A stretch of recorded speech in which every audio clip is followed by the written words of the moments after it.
Hello fellow coffee botherers, in this video we're going to be comparing the Sage or Breville Oracle Jet with the Barista Touch Impress and answering the burning question, is a Jet worth the extra £500 or $500 versus the Touch Impress?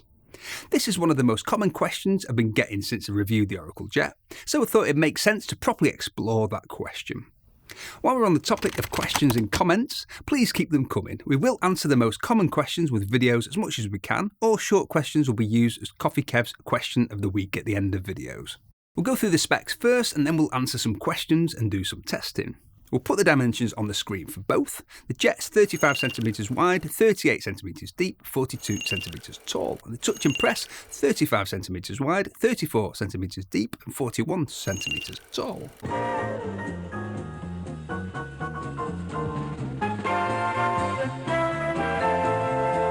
Features they share: European Etzinger burrs, Barista Assistance grind size guidance, Milk Queue system, 4 presets for dairy and milk alternatives, 8 texture settings and a wide range of temperatures up to 75 degrees Celsius, queuing system for espresso and milk and for espresso and hot water, adjustable brew temperature from 86 to 96 degrees Celsius in 1 Celsius increments or 1 Fahrenheit if you set it to Fahrenheit, 3-second heat up time. Now let's answer the most obvious question. What are the differences that really matter? There are loads of differences. In my opinion, most of them are fairly trivial, but there are a few that I think are really important and are the differences that some people at least will decide are worth the extra money. Number 1, the heated group on the Jet. The Oracle Jet has a second thermojet that flash heats the group, which in theory gives it better temperature stability versus the Touch Impress. I say in theory because I've not done any SCASE testing or anything like that. Lance Hedrick has, and I'll link to his video in the description. But for me, having a heated group is a big plus for the Oracle Jet versus the Touch Impress. We'll be putting this to the test a bit later in this video though, so keep watching to see that part of the video, or just cheat by using the chapters. I'm not bothered. I often find one of the main reasons people have inconsistent espresso is they don't properly preheat the fast heating Sage or Breville machines.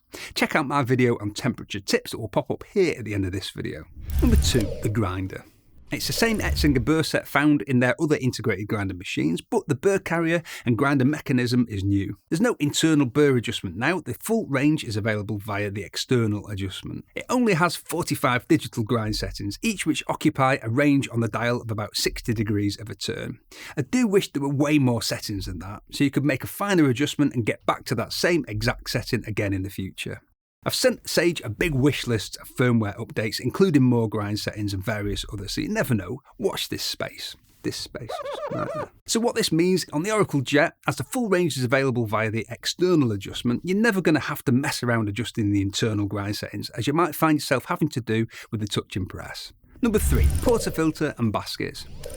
The Oracle Jet has the same 58mm portafilter as with the 2 original Oracles and has a single basket, and what some would refer to as a triple shot basket, which takes roughly a 21 to 22 gram dose, which you can adjust slightly via the tamp fan bolt.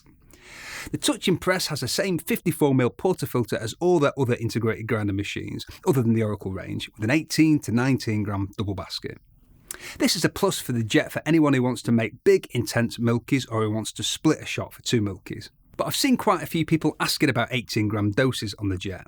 So if you're someone who wants to pull the more common 18 grams in, 36 grams out shots of espresso, the Touch Impress ticks that box. I have put an 18 gram basket option on my wish list to Sage though. I think if they'd have shipped this with an 18 to 19 gram basket as well as the 22 gram basket, anyone who wants an 18 gram dose could just slap in the 18 gram basket. Number 4, the touch screen. The touchscreen on the Touch Impress is okay. I think if you got the Touch Impress and you'd not seen the touchscreen on the Oracle Jet, it would probably be fine. But the touchscreen on the Jet is just so good, it puts the touchscreen on the Touch Impress to shame.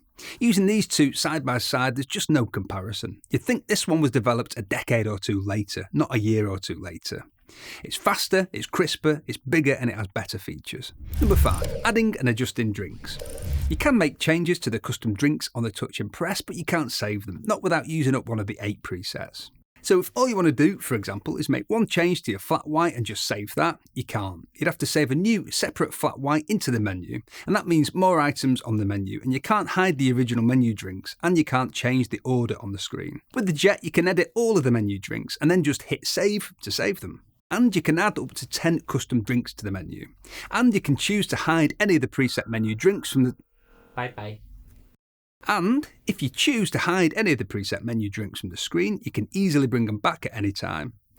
And you can drag the drinks around on the screen so you can arrange them in order of your favourite drinks. And adding new custom drinks is quicker and easier. Number 6. Wi-Fi firmware updates.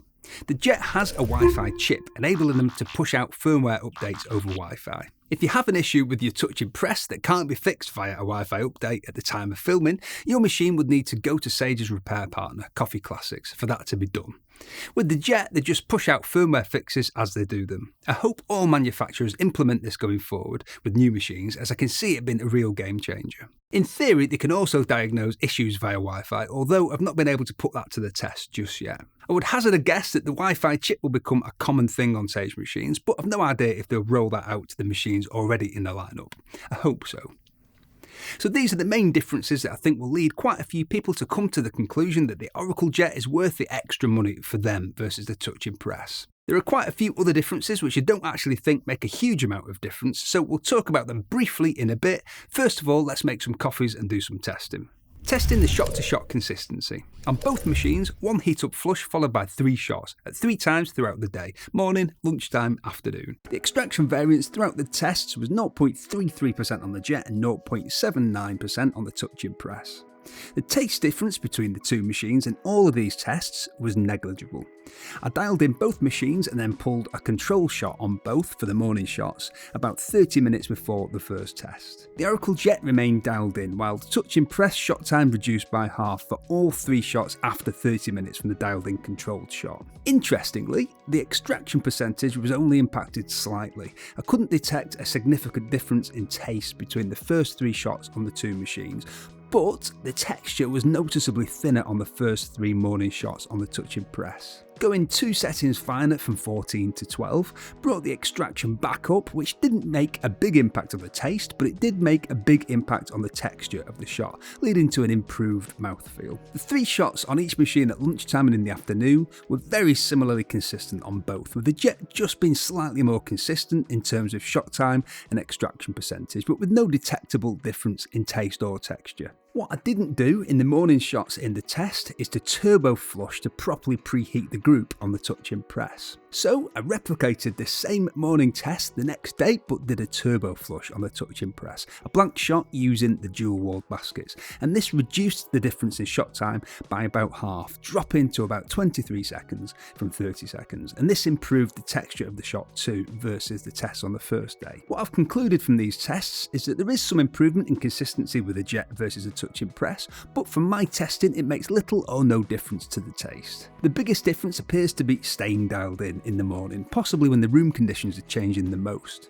But although this did make a big difference to the shot time on the Touch Press, and it altered the body, it didn't change the taste. So if you have the Touch Press and you're not drinking neat espresso, you probably don't actually need to worry too much about the shot time variance. It's not necessarily making the difference you may expect it to. And if you're drinking neat shots, so the texture is important, turbo flushing doesn't fix this entirely, but it goes about halfway towards fixing it, from my testing at least. Again, can virtually not taste them apart. Testing the manual steaming. It looks very, very glossy.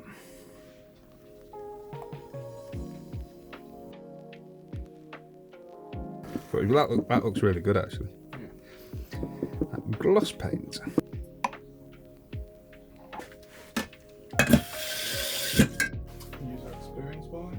Ace. Brilliant that you can see the temperature as it's steaming. You don't have to mess around with a thermometer or guesswork. These are single shots, by the way, that's why they look a bit milky. Okay, really good. Cow's milk, full fat cow's milk.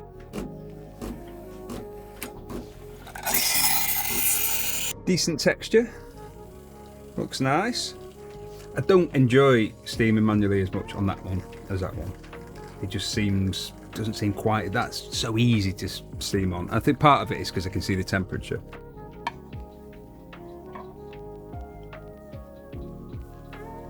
There's no real difference in potential manually between the two. Yeah, the jet slightly edges it for me, mainly because I can see the temperature changing on the screen, and it just feels slightly easier.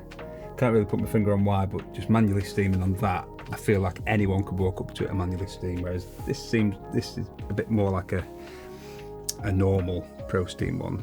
It requires a bit more of a knack. Testing the auto steaming.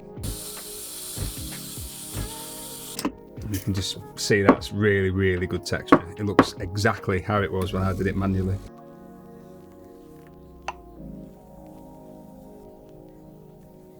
I might have messed up the latte a bit, but texture-wise that was almost the same. I could have gone to 5 maybe, made it a little bit stiffer. I'm going to put it on 4, and if it's going to do what it has been doing, it'll be pretty rubbish without. Even if I put it on 4, it'll be like virtually no texture, just a few big bubbles. Let's see. So 63 degrees, 4, and it's on out. We've got bang on the temperature I wanted, so can't fault it for that. Temperature wise, very good. Texture wise,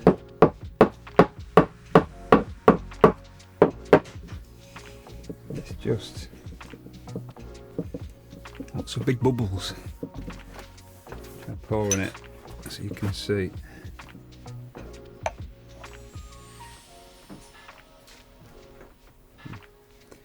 Can't really pour it, so it hasn't changed. So it's brilliant with manual on everything. It's brilliant with auto on moo juice, but not on oats or anything else. With full fat moo juice, so full fat cow's milk, brilliant on auto. If that's what you use, then you're winning. But if you like oat milk, manual only at the moment. 63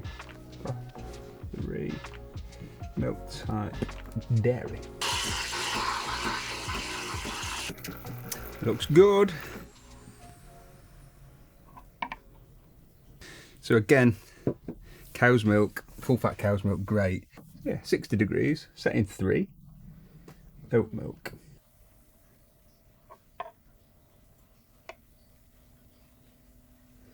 Yeah, not brilliant. Better than the auto. You know what? This always has been in the past, but at the moment I feel like that is very similar to what that's producing. I'm not entirely sure why, but yeah, I would normally expect the touching press to do better than that with oat milk.